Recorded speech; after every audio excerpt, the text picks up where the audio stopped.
제가 한 주의 시간을 이렇게 뒤돌아보면 특별하게 많은 움직임이 그렇게 있지 않더라고요. 집에서 교회에 왔다 갔다 하는 게 거의 대부분의 시간을 이렇게 사용하게 되고 특별하게 어떤 일들이 있어서 지방을 내려갔다 오거나 뭐 그런 일들도 가끔씩 존재합니다.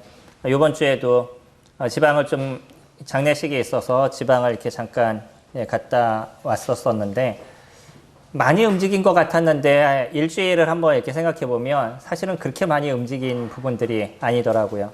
그러니까 제가 만난 사람들이나 봤던 것이 어느 정도 됐을까라고 따져보니까 생각한 것보다 너무나 적은 것을 보고 일주일을 이렇게 살았던 것을 느끼게 됩니다.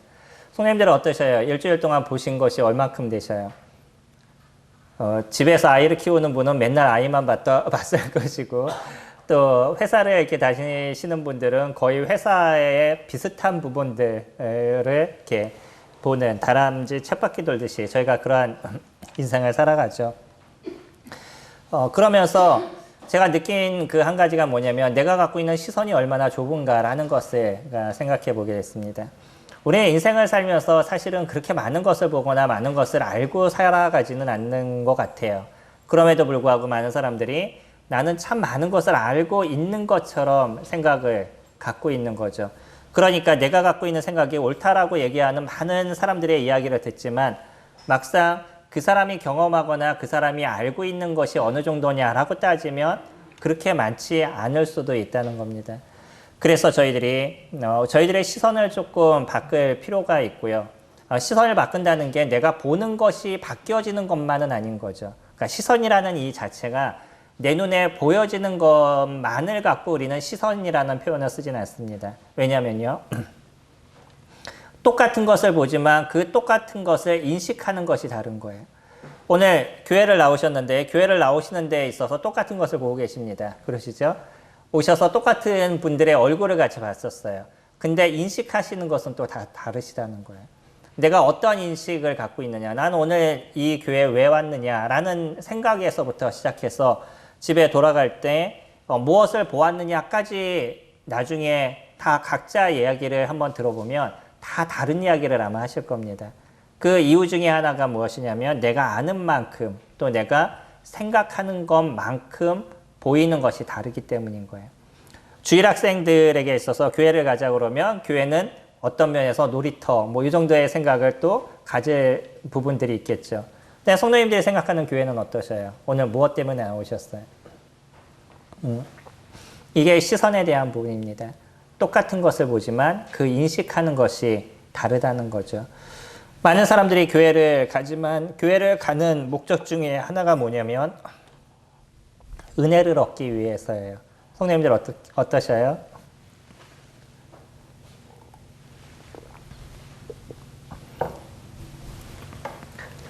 그래서 끝나고 집에 갈 때 많은 교회를 다니시던 분들한테 얘기를 들어보면 오늘 은혜를 많이 받았습니다 라고 가셔요. 그러면서 저는 가끔 그런 얘기를 들을 때 고민하게 됩니다. 어떤 은혜를 받으셨을까? 무엇을 은혜라고 얘기하실까? 라는 고민을 가끔 이렇게 할 때가 있습니다.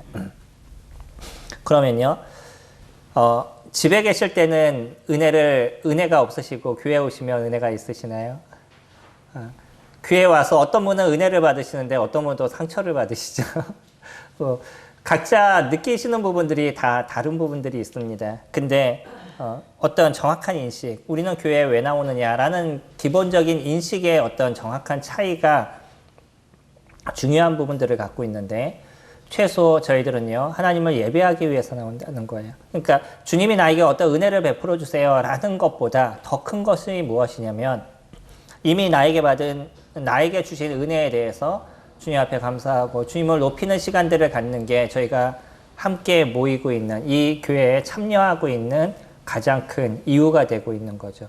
그러니까 주님을 높이고 주님께 영광을 올리기 위한 것이 저희들에게 전부가 되고 그것이 중심이 된다 그러면 우리는 이곳에서 다른 사람의 어떤 모습들 아니면 이곳에서 뭐 다른 어떤 환경의 모습으로 인해서 크게 좌우될 만한 부분들이 없을 수 있다는 거예요. 근데 그게 주님이 중심이 되지 않으면 그러면 우리는 무엇을 보게 되냐면 사람들을 보게 되어 있어요. 그리고 환경을 보게 되어졌습니다. 그러니까 무엇이 잘못되고 무엇이 문제고 누가 어떻고 이런 얘기가 쉽게 많은 크리스찬들의 입에서 나오게 되는 거죠. 저희들은 하나님을 높이는 자들의 모습입니다. 저희가 성찬 예배를 특히 다른 교회는 다르게 저희가 드리고 있는데 이 성찬 예배를 통해서 집중적으로 예수 그리스도 그분의 우리에게 베푸신 은혜, 아버지 하나님께서 우리에게 주신 은혜가 무엇인지를 기억하고 감사하는 시간들을 가져가고 있는 거죠. 물론 똑같은 성찬 예배를 드리지만 어떤 분은 이 시간을 어떻게 잘 보낼까를 생각하시는 분들도 있을 거예요. 시간을 어떻게 맞춰서 어떻게 끝낼까, 형식을 생각하는 거죠. 물론 기원 형제님들은 그것에 대해서 자유롭지 못할 수는 있습니다. 저도 마찬가지로 정해진 시간이 있으니까 그 시간을 잘 맞춰야 된다는 생각을 마음속에 버릴 수는 없어요. 근데 더 중요한 건 무엇이죠? 내가 그 형식을 맞추는 데 마음을 쓰고 있는 거냐, 아니면 진짜 그 시간에 주님을 예배하는 데 마음을 쓰고 있는 거냐, 이것은 완전히 다른 겁니다. 그러니까 제 생각이 더 주님 앞에 집중하려고 노력하고 또 주님을 기억하기 위한 것들이 더 많아지기 위해서 생각을 갖고 있는 게 성찬 예배 시간인 거예요. 어떤 사람이 감사를 드리던 어떤 사람이 찬양을 부르던 그것이 더 중요한 것이 아니라 그 시간에 나는 하나님께 예배를 드리고 있느냐, 거기에 더 집중하는 시간들을 가져가고 있는 거죠. 이게 저희들의 모습입니다. 우리가 자꾸 환경을 보게 되고 사람을 보게 되면 거기에는 무엇이 없어지게 되냐면 주님이 없어져 가는 거예요. 교회는요, 사람의 이름이 드러나는 것이 아니라 예수 그리스도의 이름이 드러나야 되는 것인 거죠. 교회가 어려워지기 시작하면 어떤 문제가 발생하게 되냐면 거기에서는 자꾸 나라는 이름이, 나라는 단어가 쓰여지게 됩니다. 내가 이것을 했는데, 내가 이만큼 했는데, 내가 뭐 교회에 이만큼 수고를 했는데 라는 나라는 이야기가 끊임없이 등장을 하게 되고요. 아니면 어떤 사람이 누가라는 사람의 이름이 자꾸 등장하게 되는 거죠. 근데 교회가 아름다워지면요, 거기에는 무슨 이름이 자꾸 나오게 되냐면 예수님이, 하나님이, 그러니까 주님이 어떤 분인지, 예수님이 어떤 분인지, 그분이 우리에게 무엇을 베푸셨는지, 그분이 우리에게 어떤 일을 이뤄가고 계시는지에 대한 그 예수 그리스도에 대한 이름, 아버지 하나님 여호와에 대한 이름이 끊임없이 등장을 하게 되는 거죠. 그래서 저희들은 고민해야 될 것 중에 하나가 뭐냐면, 내가 오늘 예배를 드리러 이곳에 나와서 집에 갔었을 때 사람의 얘기를 많이 했냐, 주님에 대한 얘기를 많이 했냐를 생각해 볼 필요가 있습니다. 그러니까 집에 돌아갔었을 때 주님에 대한 얘기가 우리가 풍성하게 이루어진 부분이라고 그러면 우리는 오늘 하루 예수 그리스도 그분을 진정으로 예배할 수 있었고 아버지 하나님 그분을 진정으로 높일 수 있는 시간들을 가지게 됐을 겁니다. 근데 사람을 얘기했다 그러면 이건 공동체인 거예요. 그러니까 사람들은 어디든지 모여서 어떤 한 목적으로 인해서 같이 모여 그 목적을 이룰 수 있는 건 누구나 할 수 있는 거예요. 이거는 기독교인이 아니더라도 또 거기에는 하나님이 계시지 않아도 얼마든지 그와 같은 행사는 저희들이 이뤄갈 수 있습니다. 근데 교회는 다른 거예요. 누구를 예배하는 것이냐면 아버지 하나님을 예배하는 그곳인 것이죠. 오늘 저희는 그 말씀을 통해서도 하나님께서 하나님을 예배하는 시간을 갖습니다. 이 예배라는 의미가 뭐냐면 하나님께서 우리 가운데 무엇을 얘기하셨는지를 듣고 그 속에서 우리는 무엇을 할 것인가를 고민하는 시간들을 갖는 거죠. 또 아버지 하나님께서 어떤 일을 이루셨는지를 저희들이 기억하고 그분께 감사하는 시간들을 우리 각자의 마음속에서 이뤄가게 되는 거죠. 오늘의 본문은요, 요한복음 4장 43절부터 54절까지 같이 살펴볼 것입니다. 한 절씩 같이 교독하겠습니다. 예, 저희들은 오늘 예수님께서 하셨던 두 번째 표적을 봅니다. 어디에서 하신 거요? 갈릴리에서 하신 것. 물론 이때 보여준 표적은요, 요것만이 아니라 예루살렘이나 아니면 그러니까 예루살렘 또 유대로 내려가시는 그 길 속에서 나타났던 그런 표적들도 여러 가지가 있었을 겁니다. 분명히 그런 것이 있었기 때문에 사람들이 예수님이 갈릴리로 올라오시게 됐었을 때 예수님을 찾아오게 되죠. 저희가 이걸 읽었던 것처럼 43절에 보면 그때 갈릴리인들이 예수님께서 올라오신 것을 보고선 영접하러 나온 것을 보게 돼요. 그러니까 예루살렘에서 하셨던 특별한 기적에 대해서 이미 보았던 사람들이 있고요. 그리고 거기에 대한 소문을 들었던 사람들이 있었습니다. 그런 여러 가지 일이 있었지만 특히 갈릴리에서는 두 번의 그러한 표적이 있었어요. 첫 번째 표적이 무엇이었죠? 요한복음 2장에서 등장하는 물로 포도주를 만드는, 새로운 생명을 만들어 가실 주님의 어떤 숨겨진 예표의 모습을 저희들에게 보여주셨죠. 죽어있는 인간들에게, 이 생명이 없는 자들에게 자신의 죽으심을 통해서 저희들에게 영원한 생명을 부여하시기를 원하셨던 것이 예수 그리스도 그분의 마음이셨습니다. 그래서 아직은 주님께서 그 일을 이뤄 가시는 중간의 모습을 저희들이 살펴보지만 결국 사람들은 살기 위해서 인생을 사는데 예수 그리스도 그분은요, 죽기 위해서 이 땅에 오신 거죠. 사람들은 어떻게 살까를 고민한다 그러면 예수 그리스도는 어떻게 죽을까를 고민하시게 되셨죠. 그리고 나서요, 십자가에서 결국 우리를 위해서 죽으시고 저희들의 모든 죄가를 그곳에서 해결해 주셨습니다. 그분의 죽으심이 단순히 그것으로 끝난 것이 아니라 그분의 죽으심을 통해서 오히려 많은 사람들이 구원을 얻는, 하나님의 미랄이 땅에 떨어져 죽지 아니하면 그대로 있고 죽으면 많은 열매를 맺는다라고 얘기한 것처럼 예수 그리스도 그분의 죽으심을 통해서 많은 사람들이 영생을 얻을 수 있는 기회를 저희들에게 부여해 주셨죠. 주님은 그 죽으심을 위해서 준비해 나가는 일들을 지금 이뤄가시고 계십니다.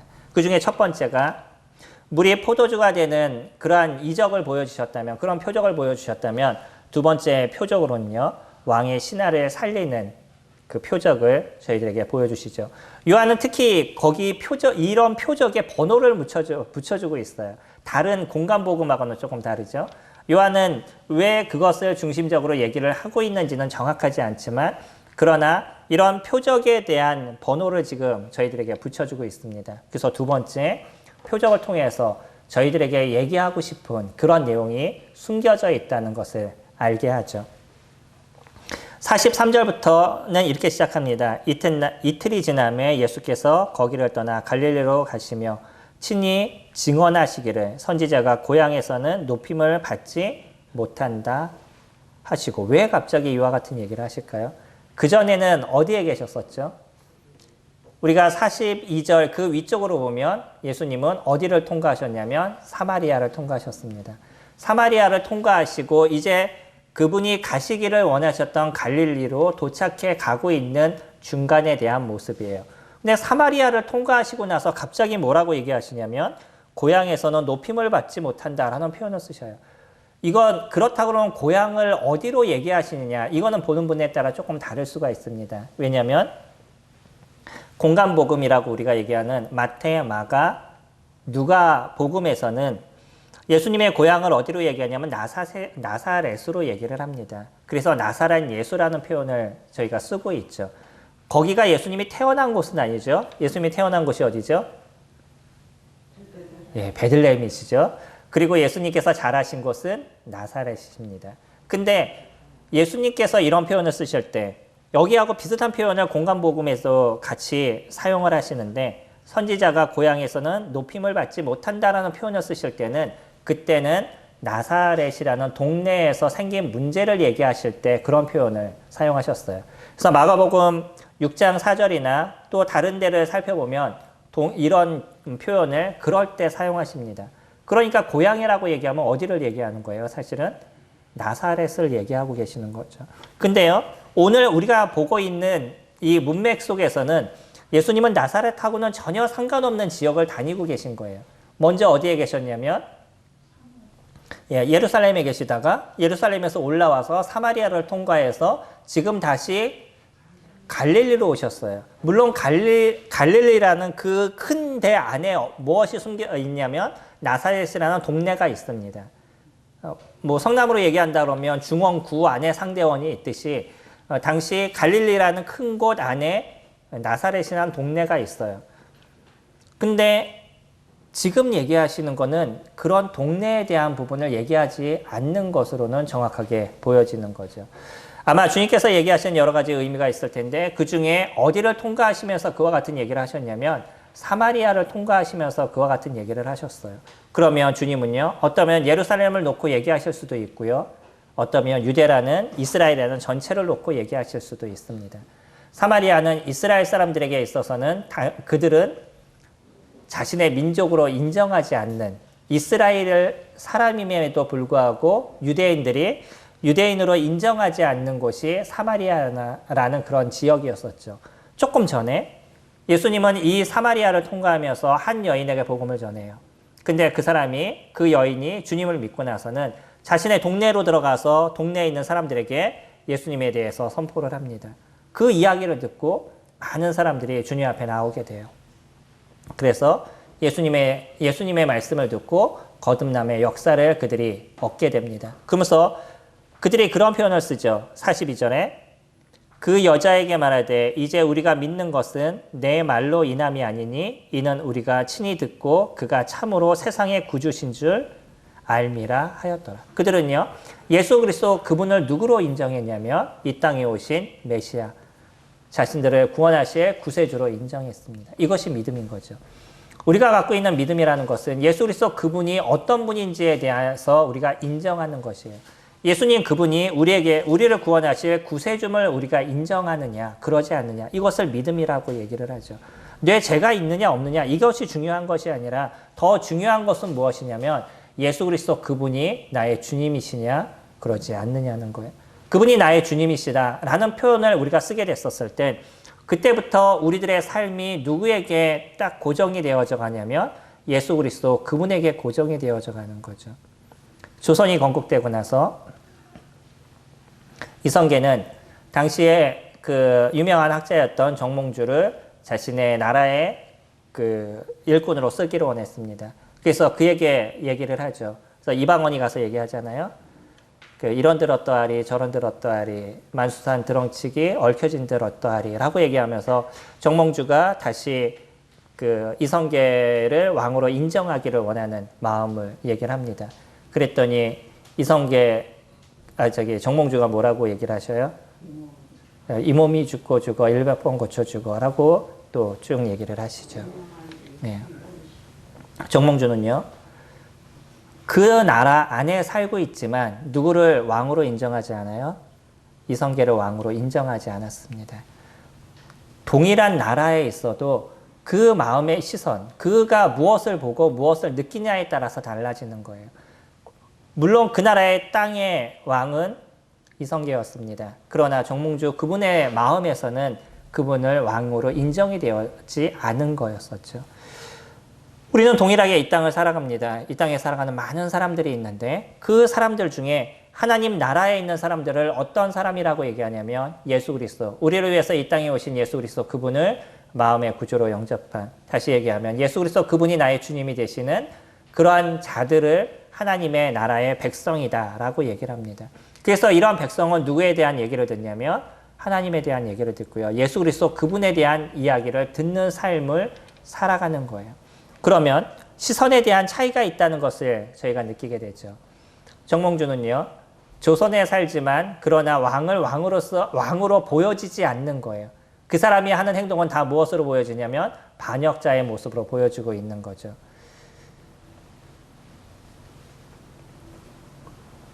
이게 시선의 차이인 겁니다. 똑같은 것을 봐요. 근데 느끼는 것이 다른 거죠.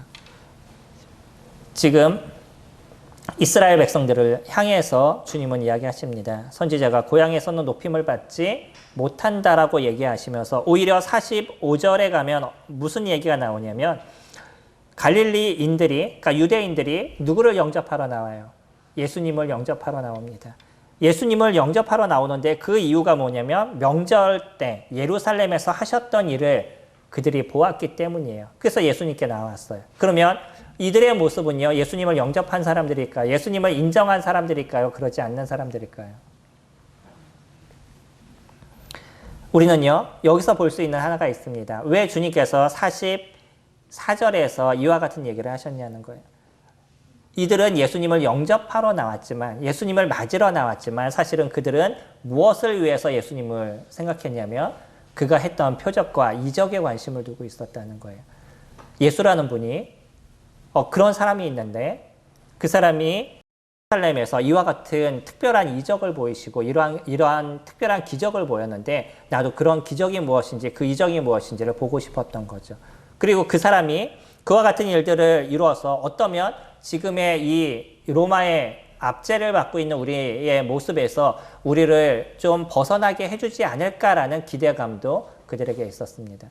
우린 이후에 보면 오병이어 기적을 볼 수 있어요. 그 오병이어 기적 속에서도 우리가 볼 수 있는 하나가 뭐냐면 사람은요, 예수님이 그와 같은 일들을 이루시면서 그분이 그분이 어떤 분인지에 대해서 집중을 해야 되는데 사람들은 무엇에 집중을 했죠? 떡이 변하고 물고기가 변했던 그 양이 많아졌던 거기에만 관심이 있어요. 그래서 이 사람과 같이 있으면 내가 배부를 거다라는 것만 생각을 갖고 있는 거죠. 똑같은 것을 봅니다. 예수님이 하셨던 이적을 보고 예수님이 하셨던 기적을 봤었어요. 근데 그것을 보면서 어떤 사람은요, 그것을 통해서 내가 무슨 유익을 얻을까에 관심을 갖고 있는 거예요. 이것을 통해서 나는 어떤 도움을 얻을까에 관심을 갖고 있는 거죠. 이런 유대인들을 향해서 주님께서는 그와 같은 표현을 쓰신 겁니다. 고향에서는 높임을 받지 못한다. 주님이 딴 사람에게 특별한 높임을 받고 싶어서 이와 같은 얘기를 하셨을까요? 그래도 내가 너희들보다 좀 다른데 너희들이 날 좀 알아줘야 돼. 이 얘기를 하기 위해서 이런 단어를 쓰셨을까요? 여기서 얘기하시는 의미는 그것과 다른 거라는 거예요. 뭐냐면 42절에서 사마리아인들이 얘기하는 것처럼 그 예수 그리스도 그분을 구주로 인정하고 있느냐, 이 땅에 오신 메시아임을 그들이 인정하고 있느냐, 그것에 대한 얘기를 하고 있는 거죠. 유대인들은 예수님을 메시아로 인정하지 않았습니다. 그분이 하셨던 특별한 기적과 이적을 보면서 이런 분이 이 땅에 오실 메시아밖에 없다라는 건 구약에서 끊임없이 이야기를 해줬음에도 불구하고 그들은요, 예수님을 인정하지 않았어요. 무엇만을 생각했어요? 어떤 유익을 얻을까? 이 사람과 같이 있어서 우리는 어떤 도움을 얻을까? 거기에만 관심을 갖고 있는 거죠. 지금의 많은 기독교인들, 어쩌면 우리들 자신의 어떤 내면에서도 우리가 고민해야 될 것은 우리가 예수 그리스도 그분을 보면서 우리는 어떤 시선으로 그를 보고 있느냐는 거죠. 그를 통해서 나는 무슨 유익을 얻을까? 그를 통해서 나는 무슨 도움을 받을까? 나는 어떤 이익이 있을까? 그를 통해서 나는 얼마만큼 높아질 수 있을까 하는 것에 우리가 관심이 있다 그러면 우리는 예수 그리스도를 바르게 보고 있지 않다는 겁니다. 많은 사람들이 주님을 잘못 보고 있는 것처럼 우리들의 시선에 잘못된 모습이 거기에 있다는 것이죠. 주님은요, 물론 우리를 도우시고 우리를 이끄시는 그분이십니다. 우리의 반석이 되시고 우리의 보호자가 되시는 분이에요. 근데 그분이 나를 도우신다라고 얘기하셨을 땐 그 중심에 무엇이 있는 거냐면 그분이 나의 하나님이심에 대한 기본적 고백이 그 속에 놓여져 있는 거죠. 예수 그리스도 그분을 얘기할 때 요한은 무엇을 얘기하고 싶었겠어요? 끊임없이 얘기하고 있는 내용이 있죠. 그분이 누구시라고요? 이 땅에 오신 하나님의 아들이시다 라는 걸 끊임없이 얘기하고 있죠. 이게 1장에서 우리가 살펴봤던 내용이잖아요. 저희 요한복음 1장으로 넘어가서 1장 11절에 보시면 어쩌면 유대인들을 향해서 얘기하고 있는 가장 중심적인 단어가 이 구절이 될 겁니다. 1장 11절에 자기 땅에 오매 자기 백성이 영접하지 아니하였으나. 자기 땅에 왔어요. 자기 백성에게 왔습니다. 구약에서 하나님은 이스라엘 백성을 자기의 백성으로 만드셨죠. 출애굽기 19장에 이스라엘 백성들과 언약을 맺죠. 너희들이 내 말을 들으면 내가 너희들을 제사장 나라로 삼고 나의 가장 귀한 보배로 만들 것이다 라고 주님께서 얘기하셨어요. 그때 이스라엘 백성들이 그렇게 하겠다라고 얘기하셨죠. 이스라엘 백성들은 그러한 자신들의 약속을 지키지 않았지만 하나님은 끊임없이 그 약속을 지키시고 계셔요. 그래서 예수님이 이 땅에 오실 때도 누구에게 왔다고요? 자기 백성에게 왔다라고 얘기하셔요. 그때 언약을 맺은 분은 누구예요? 하나님이십니다. 근데 예수님을 뭐라고 얘기해요? 자기 백성이라고 예수님이 표현하시죠. 그러면 그때 언약은 누구도 같이 맺으신 거예요? 예수 그리스도도 함께 가셨던 거죠. 우리가 생각하고 있는, 우리는 삼위일체라는 단어를 성경에서 정확하게 문자적으로 보지 않습니다. 그러나 흐름상 우리는 무엇을 정확하게 알 수 있냐면 아버지 하나님, 아들 예수 그리스도, 성령 하나님, 세 분이 한 분이시라는 삼위일체라는 그 단어를 저희들은 인정하고 받아들이고 있는 거죠. 구약에서 하나님과 맺었던 그 약속을 예수 그리스도 그분은 본인이 맺은 것으로 얘기하셔요. 자기 땅에 오셨다라고 얘기합니다. 무엇을 입으시고요? 육신의 모양을 입으시고 육체를 입으시고 그래서 성육신 하셨다라고 얘기하시는 그분이 우리는 예수 그리스도 그분이시다라고 얘기를 하고 있죠. 그분이 자기 땅에 왔어요. 근데 그 백성들이 그를 영접지 않았다는 거예요. 단지 그들에게 도움이 되는 것, 유익이 되는 것, 그것은 쫓아다니고 따라다니고 때로는 밤새 기다리는 모습들을 가져가지만 막상 그분을 있는 그대로의 모습, 그분이 어떤 분인지에 대한 실체에 대한 것에 대해선 관심을 갖고 있지 않았다는 거예요. 이게 이 땅에 시선을 두고 있는 사람들의 모습입니다. 우리가 이 땅에 시선을 두고 있으면요, 우리는 예수 그리스도를 볼 수 없어요. 자꾸 누구를 보게 되냐면 사람을 보게 되고 환경을 보게 됩니다. 그리고 나의 모습만 봐요. 내가 조금 더 어떻게 편할까? 내가 어떻게 조금 더 유익을 얻을까? 내가 어떻게 조금 더 잘 먹고 잘 살까? 회사를 가시죠? 회사에 왜 가셔요? 돈 벌기 위해 가시죠? 돈 안 주면 안 가실 거 아니에요. 진짜 돈 벌기 위해 가서 갑니다. 근데 시선의 차이가 달라요. 크리스찬들은 그냥 단순히 돈만 벌어 갈까요? 거기는요, 내가 분명 일해서 먹고 살 걸 위해서 갑니다. 그러나 그것이 내가 살아가는 크리스찬의 삶의 터가 되고 있는 거죠. 거기에서 우리는 예수 그리스도를 드러내는 삶을 살아가는 장소가 되고 있어요. 돈도 벌입니다. 그러나 그곳에서 우리는 주님을 보는 곳이 되고요. 주님을 보여주는 곳이 되는 거예요. 주님을 보는 것은 무엇이냐면 나를 통해서 이 크리스찬들의 주변에 있는 환경 속에 주님께서 어떠한 역사를 이루시는지를 저희는 바라보게 돼요. 그것을 느끼게 됩니다. 그리고요, 나의 삶을 통해서 주님이 어떻게 일을 하시는지에 대해서 세상 사람들이 보게 되는 일들을 이뤄가게 되는 거죠. 주변의 환경을 보시면서 주님의 역사를 보시나요? 성도님들의 삶의 일주일의 삶을 보시면서 주님이 어떠한 일을 내 주변에서 이뤄가셨는지를 보셨나요? 내가 주님께 고정되어 있으면 이루어지는 일 속에서 하나님께서 하신 일들을 저희들이 보게 되셨을 거예요. 근데 내가 주님께 고정이 되어 있지 않으면 그냥 나는 그냥 돈 벌기 위해서 일주일 동안 회사만 왔다 갔다 했던 것이 됐을 겁니다. 주님의 시선으로 보셔요. 그러면 그 환경 속에서 하나님께서 어떻게 내 삶의 역사를 이뤄가시는지를 저희들이 경험하게 될 거예요. 두 번째, 저희가 46절부터 보면 이제 하늘의 시선으로 보는 사람의 모습을 저희들이 볼 수 있는데 여기에는 왕의 신하가 나옵니다. 여기서 왕이라고 얘기하면 아마 당시 갈릴리의 왕이었던 분봉왕이었던 안티파스라고도 얘기하죠. 원래 정확한 단어는 성경에서는 안디바라고 나옵니다. 이 안디바를 이야기하는 것으로 보여져요. 예수님 당시에 헤롯은 3명의 존재를 했었었죠. 그때 갈릴리를 다스리는 안디바가 있었고 유대를 다스리는 사람이 있었고 그 다음에 서쪽을 다스리는 그런 헤롯이 있었습니다. 3명의 헤롯이 있어서 왜 분봉왕이라고 얘기하냐면 한 나라를 다 다스리는 왕이 아니라 한 지역을 다스리는 그런 왕이었었어요. 이때 당시에는 그 안디바를 이야기하는 것 같습니다. 거기에서 같이 일하고 있는 신하였었는데 자기의 아들이 갑자기 고열이 나고 죽을 수 있는 그런 상황의 모습이 됐었어요. 병이 들었다라고 얘기하죠.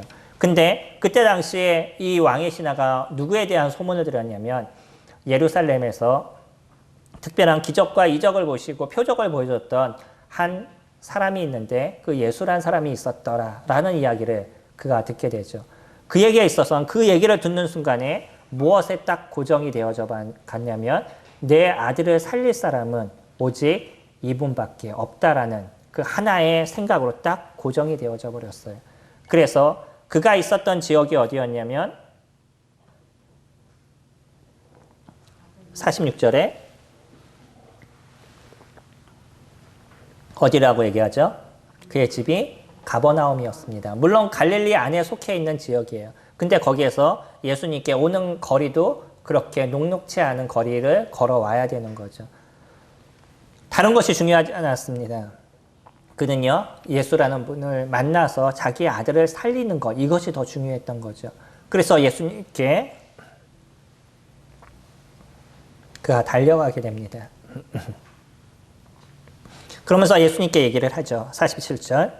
그가 예수께서 유대로부터 갈릴리로 오셨다는 것을 듣고 가서 청하되 내려오셔서 내 아들의 병을 고쳐주소서.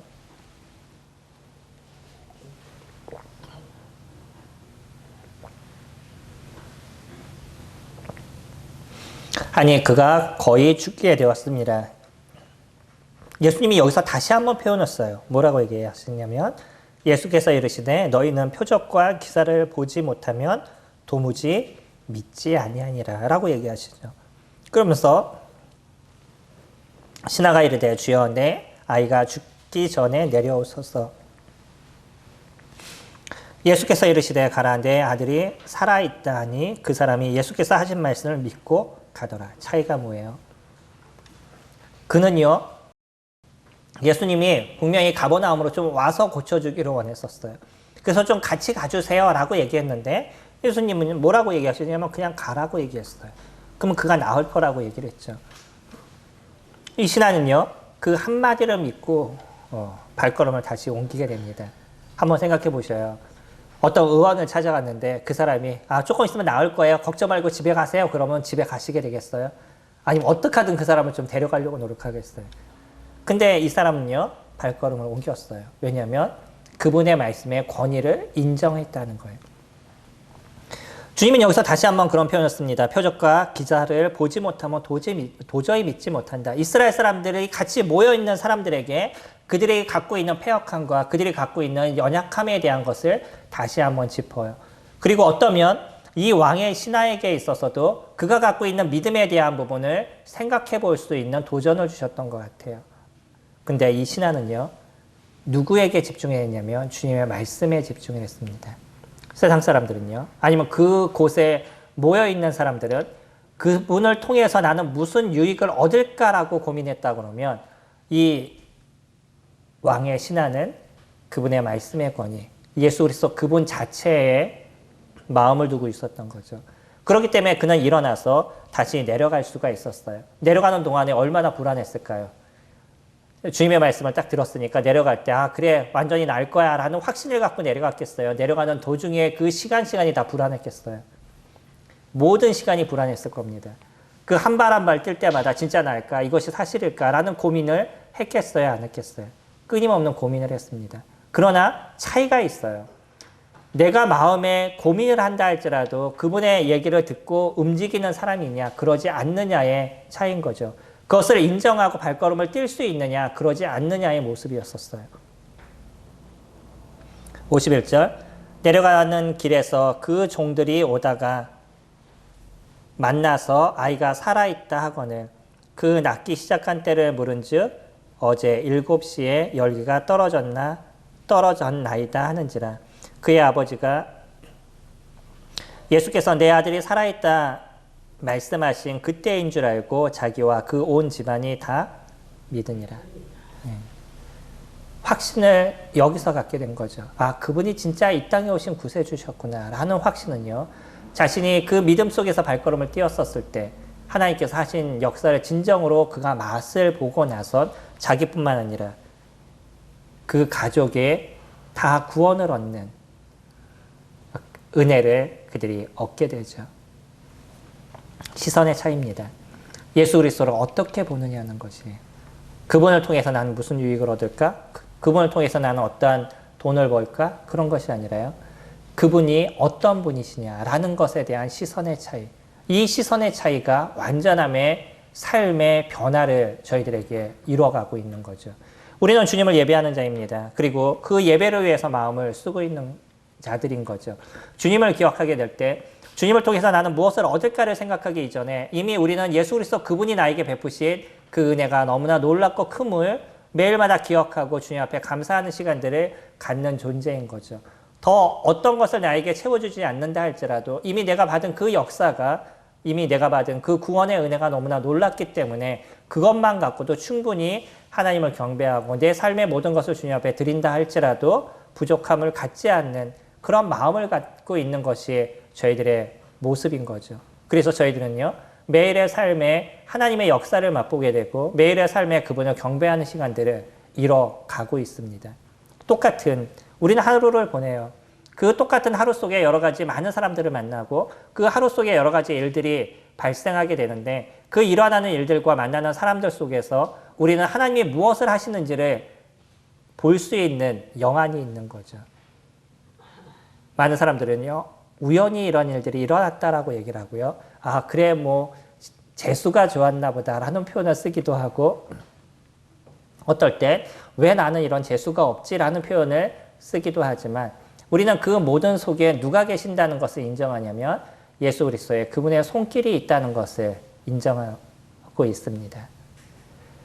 그래서 우리는 무엇을 누리냐면 매일의 삶에서 하나님의 은혜를 누리는 거예요. 우리 자매님들이 같이 공부하고 있는 놀라운 하나님의 은혜라는 책을 쓰신 필립 얀시는 한 가지 이러한 예화를 듭니다. 뭐라고 얘기를 하냐면 물고기의 입장에서 본 그의 삶에 대한 걸 얘기를 해요. 금붕어의 입장에서 본 거죠. 금붕어의 입장에서는요. 일주일 정도 지나거나 한 달 정도 지나면 자꾸 이 주인이 물을 갈아줘요. 그러니까 물을 갈아놓고 밑에 있는 거 막 이렇게 청소를 하니까 자기를 이렇게 들어다가 딴 데로 이렇게 옮겨 놓는 거예요. 얼마나 힘들어요. 내가 열심히 잘 살고 거기다 내 환경에 그 조성을 이렇게 일어났는데 이 주인이라는 사람이 순간순간 나타나가지고서는 이 환경을 다 바꿔버리는 거예요. 그리고 나를 딴 데다 이렇게 옮겨놔. 얼마나 불안하고 힘들겠어요. 그러니까 물고기 입장에서는 그 자체가 힘든 거예요. 근데 주인의 입장에서는 뭔 거죠? 그렇게 자꾸 청소를 해줘야 얘가 죽지를 않는 거죠. 병에 걸리지 않고요. 물이 오염되지 않고. 그러니까 물을 바꿔줘야 되고 그리고 그 환경이 지저분한 걸 깨끗하게 해줘야 되는 거죠. 그러면 그렇게 환경이 바뀜을 통해서 물고기가 더 좋아지는 거예요? 안 좋아지는 거예요? 더 좋아지는 거죠. 이게 시선의 차이다라고 얘기합니다. 왜 물고기는 그 주인으로 인해서 오래 살 수 있고 깨끗한 환경에서 지낼 수 있는 그러한 은혜가 있는데 물고기는 그것을 느끼지 못할까라는 것을 이야기를 해주고 있는 거예요. 우리들의 환경은 어떤가요? 저희들의 환경이 때로는 힘든 일들이 있지 않으시나요? 그 힘든 일이 있을 때마다 왜 주님은 나에게 이렇게 힘든 일을 주시고 이렇게 어려움을 주셔? 라는 이야기를 우리는 때로 하지 않을까요? 어쩌면 이것이 물고기가 하고 있는 이야기와 동일한 부분이 될 겁니다. 그 어려움이 오히려 그 이면을 보게 되면 실제적인 모습을 보면 나에게 베푸시는 하나님의 은혜였었는데 나는 그 은혜를 모르고 불평을 하고 있는 모습들을 가질 수도 있다는 거죠. 우리는 조금 더 우리들의 시선을 넓힐 필요가 있습니다. 내가 생각하는 내 중심적인 그런 시선이 아니라 하나님 중심에서 볼 수 있는 그런 시선. 하나님이 이것을 통해서 나를 어떻게 이뤄가시고 이거를 통해서 주님은 나에게 어떠한 은혜를 베푸실지를 볼 수 있는 그런 시선. 저희가 그런 시선을 가질 수 있다 그러면 매일마다 느껴지는 그런 놀라운 하나님의 은혜를 경험하고 하나님을 경배할 수 있는 그런 시간들이 되어져 갈 것이죠. 저희들은 교회를 같이 섬기고 있습니다. 근데 이 교회를 우리는 어떻게 이뤄가기를 원하는지, 그냥 사람이 많아지기를, 아니면 이곳에 그냥 내가 조금 더 편하게 지낼 수 있는 그런 환경이 되기를, 우리가 이런 생각으로 교회를 섬긴다 그러면 우리는 끊임없는 불평과 불만 속에서 헤어나오지를 못할 거예요.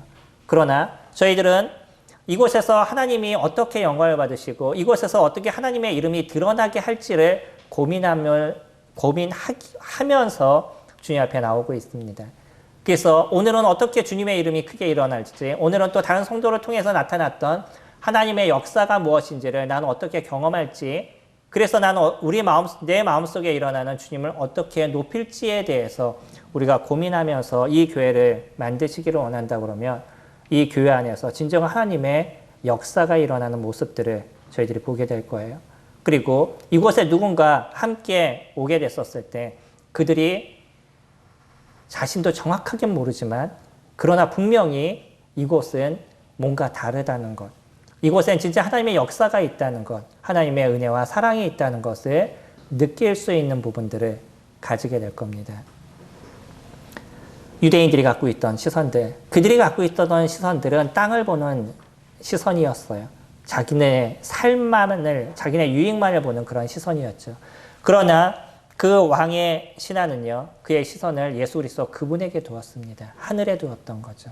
그렇기 때문에 예수 그리스도 그분을 통해서 얻을 수 있는 진정한 은혜를 그는 맛보는 인생을 살게 됐던 거죠.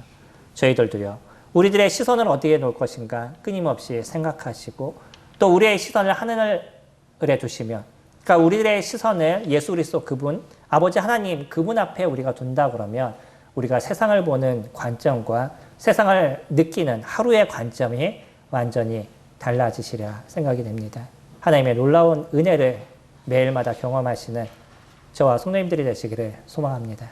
기도하겠습니다.